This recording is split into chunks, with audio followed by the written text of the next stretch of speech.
Deputy commissioner Sargodha captain محمد وسیم سے حال ہی میں چین میں ہونے والے انٹرنیشنل یوتھ باکسنگ مقابلوں میں 48 کیٹیگری میں پاکستان کی نمائندگی کرتے ہوئے سلور میڈل جیتنے والی سرگودا کی باکسر عائشہ ممتاز نے ملاقات کی۔ ڈپٹی کمشنر نے شاندار کارکردگی پر عائشہ ممتاز کو شاباش دی اور 1 لاکھ روپے نقد انعام کا چیک دیا۔ ڈپٹی کمشنر سے بحرین میں ہونے والی یوتھ ایشین گیمز میں شرکت کے لیے روانہ ہونے والے باکسر حذیفہ نے بھی ملاقات کی۔ ڈی سی نے نوجوان کھلاڑی کو نیک خواہشات کے ساتھ 1,75,000 روپے کے سفری اخراجات کا چیک دیا۔ ڈپٹی کمشنر محمد وسیم نے کہا کہ عائشہ ممتاز نے اپنی محنت صلاحیت سے پاکستان کا نام دنیا بھر میں بلند کیا ہے۔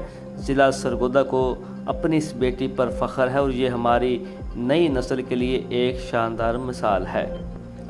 بحرین جانے والے باکسر حذیفہ کے حوالے سے ڈپٹی کمشنر نے کہا کہ ہمیں پورا یقین ہے کہ حذیفہ بھی بھرپور کارکردگی دکھا کر پاکستان اور سرگودا کا نام بلند کرے گا۔